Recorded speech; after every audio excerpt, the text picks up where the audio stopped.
Good morning and welcome to Northwest NWACUHO's First Friday webinar for September on this great September 4th day. And we are so happy to bring you a great presentation from our president, our regional president of Northwest NWACUHO, Kathryn Magura, who is at Oregon State University. And she's going to chat with us today about Northwest NWACUHO 101. What can the association do for you? So some great tips and tricks and just to get to know the region. So I am going to hand it over to Kathryn. Thanks, Kate. It's great to be here and to have an opportunity to talk about Northwest NWACUHO. We kind of figured that September is a really good time to give just an overview of the association and what we can do for you all, as we know that there are quite a few new staff members who usually transition over the summer and in September. So I'm happy to share some of what Northwest NWACUHO can do for you. Really quickly, just to give an overview, Northwest NWACUHO is the Northwest Association of College and University Housing Officers, and we are part of ACUHO-I. Our region includes Canadian provinces, Alberta, British Columbia, and the United States of Alaska, Oregon, and Washington, and then we also have the Yukon Territory as part of our region. So we're a very large landmass area. But there's not as many colleges in our area, so we have kind of that unique opportunity where we've got a lot of territory that's part of our region, but there's few and further universities within that. Our membership, how to be a member of our region is you can do so by working at a member institution. You can have an individual membership, or at times there's recommendations by our executive board. And there's more information on our website. There's going to be links throughout, so feel free to look at that on your own time. So just a little bit more about the executive board and the leadership within Northwest NWACUHO. We have 12 executive board members, and then we also have 3 committees. And then, of course, again, we have you all. So there's a lot of people who have leadership roles within the region, and then there's a lot of people who are just wanting to be involved without a specific or actual role. And so throughout this session, I have some quotes in here from members who've been pretty active along the way over time, and just asking them their thoughts on their tips on how to get involved in the region and how and why they've gotten involved. So this one here is from Josh Ganna at the University of Washington, who is a past president of our region. He describes Northwest NWACUHO as being approachable, and it's an organization where everyone is truly interested in the growth and development of others, and it's a great outlet whether you just want to meet people or are looking to hone a specific skill set. So that kind of falls into the you get out of it what you're willing to put into it mindset. Our executive board, we have this information all on our website, so I figured there was no use in reinventing the wheel. I just kind of did some screenshots. We have a presidential trio, so myself, the president of the region, Eric Alorde, who's our past president of the region, Craig Witten, who is our president-elect. We've got Drew Satter there, who's our treasurer.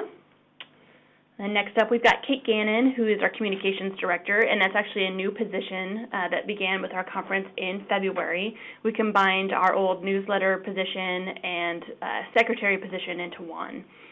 Brian Carrick is our technology director. Esther Gaines is our product and services coordinator. And products and services, that person really handles a lot of the vendor and exhibitor relationships that we have. So Esther is always talking about how if you're at a conference and you're interacting with a vendor, or if you've got a new product or vendor that you're using on your campus, we would love to interact with those companies and see if they'd want to come to our conference. And then, of course, now we've got our state and provincial reps. Leslie Bird is our Alaska-Yukon representative. Bob Lambert is our Alberta representative up in Canada. So is Lawrence Lamb up in the British Columbia representative. Paul Wheeler is our Oregon rep. And then Michelle Primley-Benton is our Washington representative. And so the 12 of us make up the executive board for Northwest NWACUHO. We have monthly calls, and then we meet in person 3 times a year. We'll be meeting in October up in Anchorage, which is the site for our conference in February. We meet right before the February conference, and then we have a May board meeting somewhere within the region. So there's a number of opportunities that we all come together to do work for you all. So a little bit more of the purpose behind Northwest NWACUHO. We're a volunteer organization. None of us in the leadership roles get paid for what we do as part of Northwest NWACUHO. But we really focus on contributing to the improvement and coordination of housing and food service operations for students and professional staff members in our member institutions. So we're constantly looking for new and innovative ways that people are doing things within our region and trying to share that more broadly. We also sponsor activities and services which assist its members and provides for them a means of exchanging and distributing professional information and ideas. And I'll go over more about how that works. That's mostly done through our fantastic committees, like the one that Kate leads that runs these First Friday webinars. We also cooperate with other organizations in the field of housing, food service, and related areas within institutions of higher education. So all of the regional presidents, there are 9 regions within NWACUHO Hawaii in the United States and Canada that are really active in North America. And we have calls monthly as well where we're talking about things that we are seeing, trends that we're seeing within our regions, and what are some of the things, new innovative ways that we are working within our areas. And for Northwest NWACUHO, we actually are fortunate enough to have a partnership with the AIMHO region, which is the Intermountain region that's essentially right next to us in the states here. It's got Utah, it's got Idaho, it's got Colorado, those kinds of states in it. And the presidents from the 2 regions go to each other's conferences. And I know last year when Eric Lordi went, he brought back a number of ideas that we implemented in our conference in Salem, and I'm hoping to do the same when I get to go to Tucson in November. And then we're always looking for ways to support and encourage professional development in housing. You saw the map back on a couple of slides ago. We are really big in terms of the land mass within our region, and so we're looking for new ways to really utilize technology to bring our groups together. I'll talk more about some of the drive-in conference options that we have, but a lot of what we're trying to do now is looking for ways to utilize technology to bring people together. It's not always feasible for someone, say, in Alberta to make it down to Oregon for a drive-in conference. Then I've got a quote here from another past president, Elaine Ames.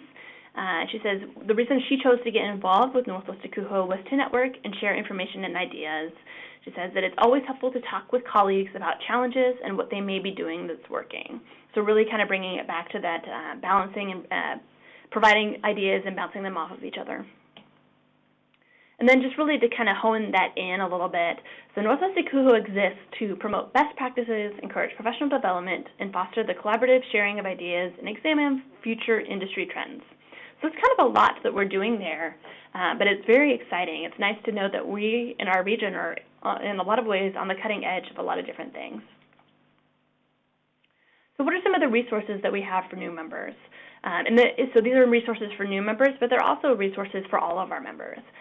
We have a new member handbook. We're currently revising that. Kate Gannon, our communications director, is working on making edits to that, and we'll be getting that up on our website. We have our various committees that I'll, again, give more information about all of these in just a couple of slides. We have conferences, so we have our annual conference that'll be coming up this February in Anchorage, Alaska. We have our newsletter, which we have recently turned into a blog format, and we're hoping to have that going out twice a month. And then, of course, we've got drive-ins and webinars. And finally, we've got our social media. So our Facebook and our Twitter pages are pretty active. The new member handbook, it's something that we produce annually for new professionals and professionals who are also new to the region. So it gives a lot of the same information that I'm providing in this presentation here. We also put in biographies of our executive board, of our board members, and what the positions actually do. So we have pretty descriptive position descriptions for each position, and so I know a lot of our new members want to know how can they get involved. Is it something that they can do to get into an elected position, and it helps to provide the overview of what it is we're all doing. We also provide detailed information about resources and then even some recommended readings for staff who are either new to their work or new to our region. And then that new member handbook is available on our website down there. Now I want to talk a bit about the committees, and I could honestly just turn this part over to Kate, since she is our chair of the Professional Development Committee.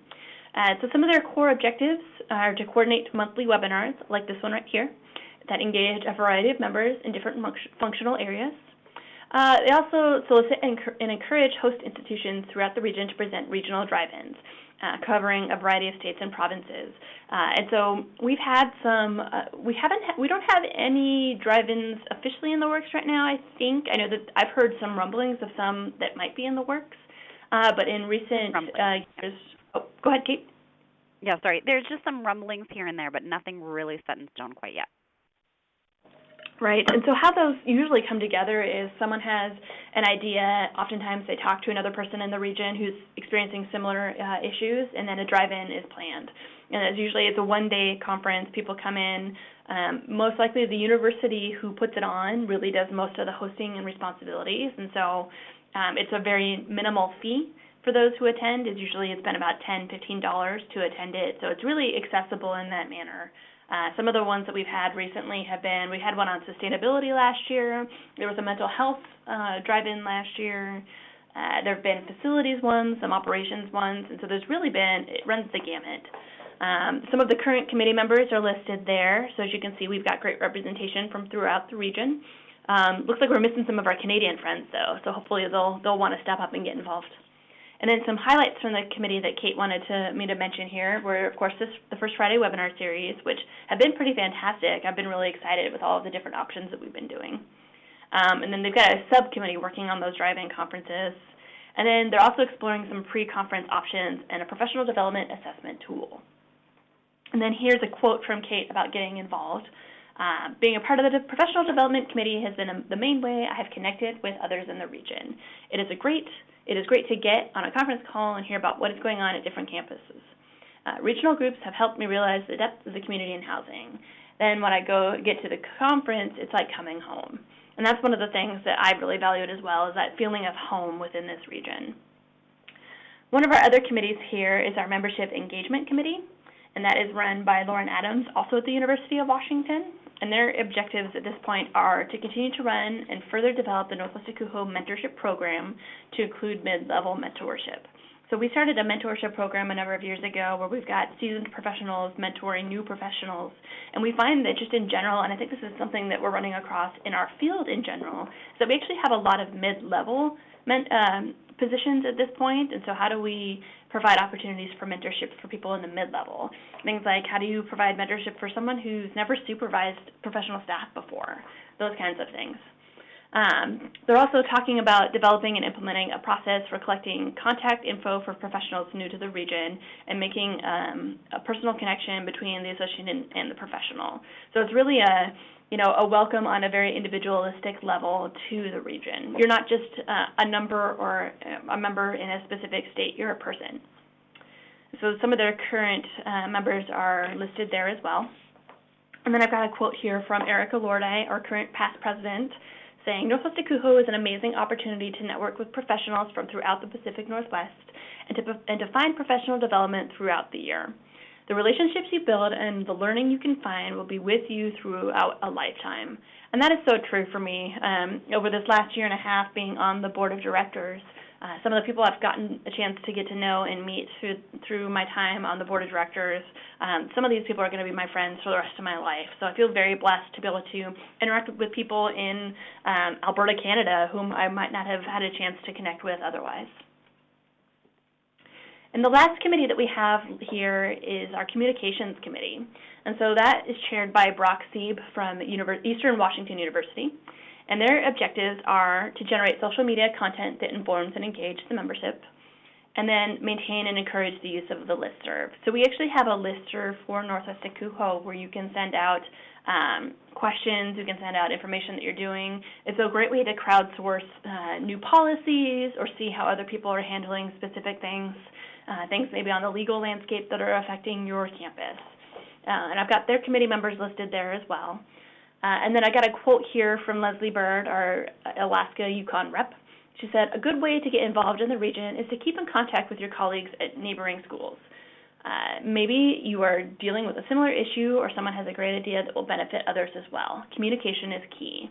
And so again, we have a large land mass at in our region, and so it might be a little bit easier for me to connect as an example, with my colleagues down at the University of Oregon, which is 45 minutes to my south, versus trying to connect with Leslie in the Kenai Peninsula up in Alaska. But that's the thing about technology, is that also bridges those gaps much easier as well. So here's some ways to stay connected. We've been talking a bit about some of these, and I'm just going to reiterate. We've got our Northwest NWACUHO Facebook page. That's where we share a lot of information, and we share photos, discuss and connect with friends and colleagues. And then we also add information about upcoming events. You know, we had a teaser on there a week or two ago about our February conference and lining up some unique experiences there.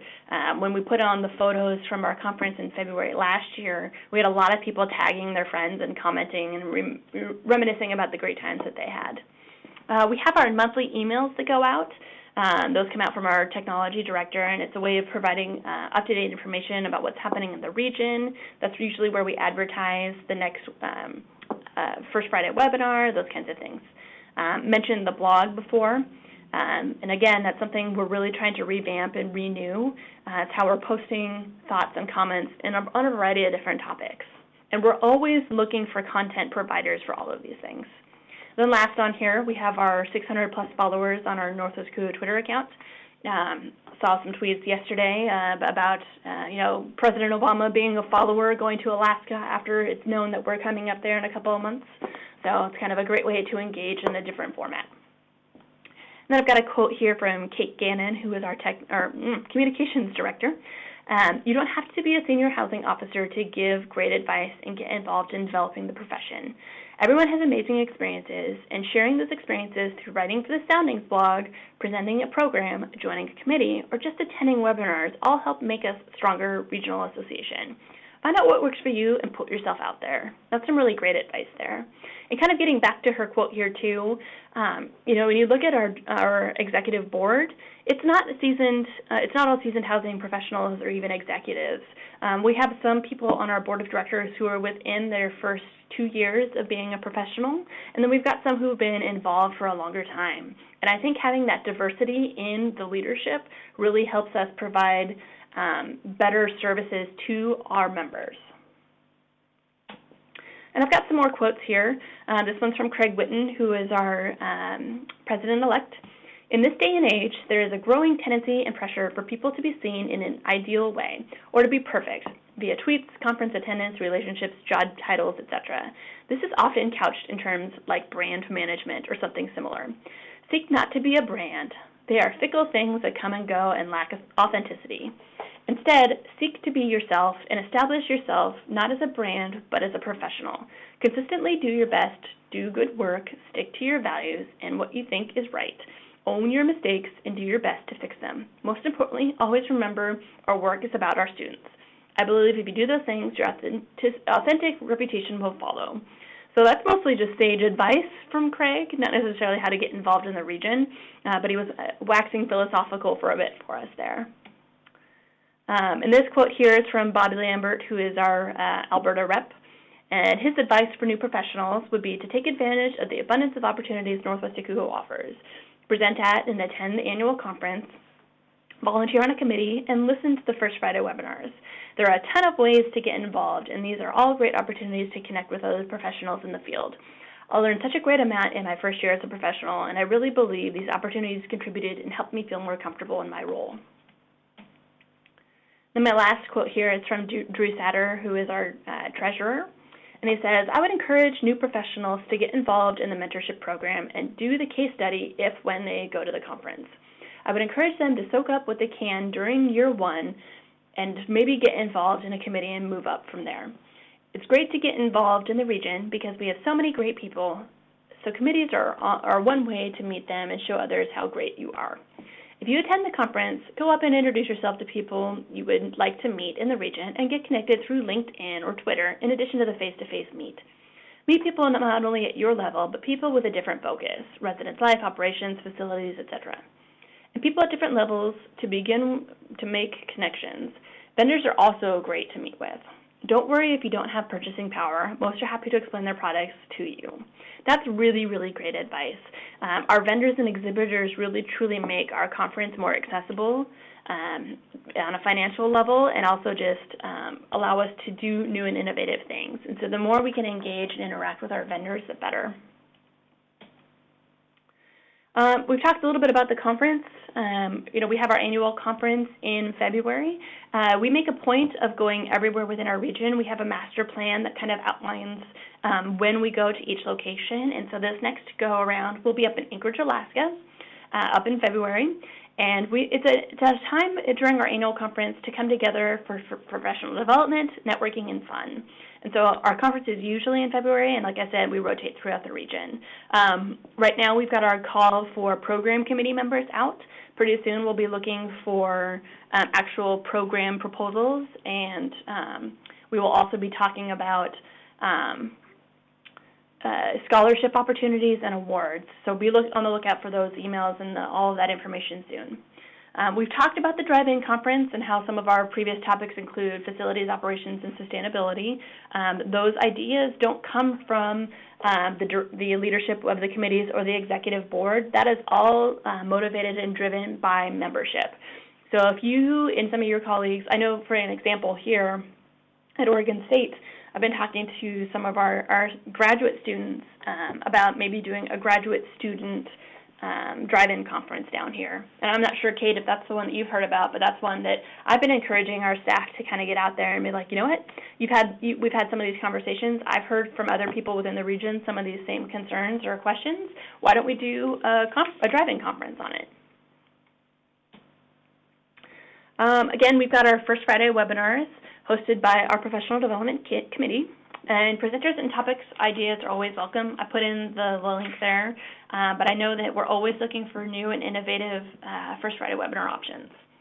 And again, we've got drive-ins and webinars are commonly advertised through the Northwest NWACUHO mailing list, those emails that we send out once a month, at our conferences, on Facebook and Twitter, and then, of course, the Northwest NWACUHO website. And again, you can host a webinar or a drive-in. Just contact your regional representative or related committee chair. It is rare that you'll hear a no from anyone who's in a leadership role within the region. We want to try and find ways to support however we can. So, are you ready to take your leadership to the regional level? Here's some of the advice that I have for you. First of all, present a webinar or conference session. I know that everybody in this region is doing really awesome and innovative work. Tell us about it. Start talking to colleagues about submitting a conference session. When I took my presidential role in February, I talked about attending my first Northwest NWACUHO as a new professional back in the day, and how I came back from that and talked to my supervisor and was disappointed that none of the sessions really made much sense for the work that I was doing. I wasn't a resident director. I wasn't a residence life professional. I was in operations. And so all of the sessions that I saw that were about training RAs on this or that really didn't apply to my work. And so my conversation with my supervisor at the time was, well, you know how to make sure that there's content in sessions that are attributable to your work, right? I was like, I don't know. How do I do that? And he told me, you know what? You just need to get out there and present. And so what sage and wonderful advice that was, because the next year I went to the conference, I was able to present on my own. And I'll just be honest with you, because it's a small and intimate group, my first time presenting was terrible. I was not a public speaker. I was nervous as heck to get up in front of a room of people and talk about something. And so over the last 10 or so years, I've gotten much more confident at my ability to present and to get out there, to the point where I was able to successfully become president of this region. And so again, these are all things that I would not have done necessarily on my own if I hadn't had encouragement from fantastic mentors along the way. So the next thing I've got on here is, submit an article to the soundings. I didn't put the link in for that, but it's available on our website, and we are continually looking for ways to do that, or for information for our soundings. So maybe you're a newer professional and you're not really that confident in your presentation skills, or you want to build up some other skills before trying to get yourself in front of the public. Writing an article for the soundings is a great way to do that. You don't have to be up in front of an audience. You can just provide content through your words. You can join a committee.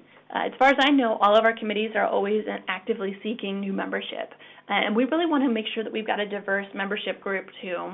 I mentioned for one of the committees, I didn't see any of our Canadian colleagues represented. It would be wonderful to get some more involvement that's truly representative of our entire region. Apply for a scholarship. I put this on here, and I put it with an exclamation point because I can tell you this is one of our most underutilized professional development opportunities. We provide scholarships for all of our conferences. We provide scholarships for the NWACUHO annual conference, which, by the way, will be in Seattle in July of 2016, so it's coming to our region.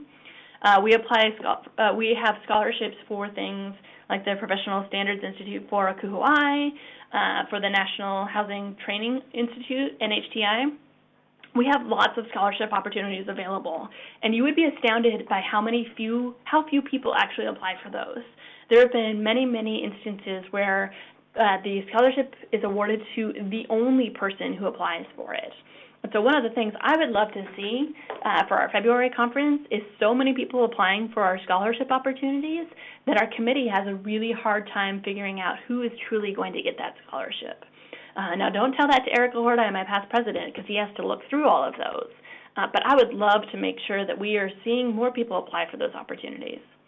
And along that same lines, when we call out for award nominations, nominate someone. If someone's doing something fantastic at your university, and I'm fairly certain that they are, nominate them for an award. I know that Kate has won an award in the past, and so have I, and it's so unexpected and so amazing to know that someone recognizes and values the work that you're doing. And then some other options here, too. We do some Twitter chats. They use the hashtag NWChat quite often for some Twitter chats every now and then. There's informal meetups that happen every now and then. There's the drive-in conferences that we talked about. There's a number of opportunities to get involved and to plan something, even something that we don't even have outlined here.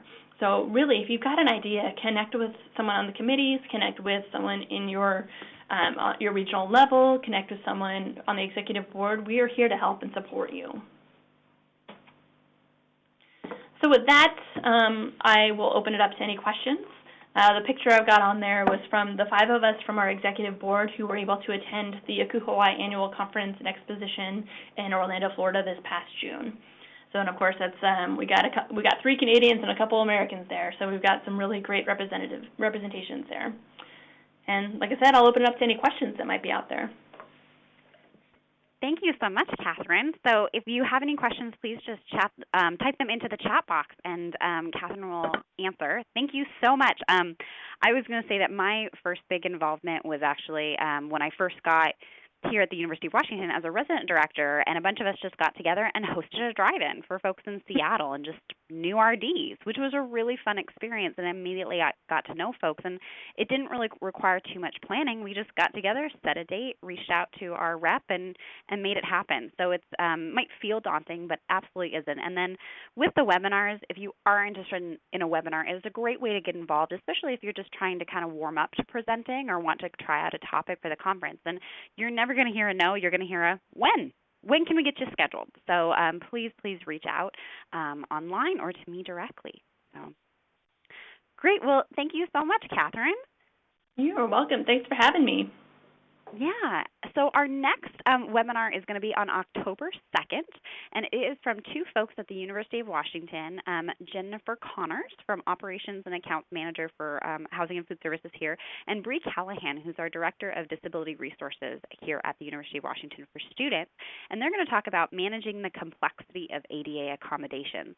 They have put some interesting work tools into some technology and other pieces into effect in terms of creating a really solid relationship between both of those offices. So I think there's going to be some really interesting things to bring from that. So I really encourage you to do that. But thank you so much for attending our webinar, and this will be recorded and online for you if you missed it. So thank you so much, and have a great Friday.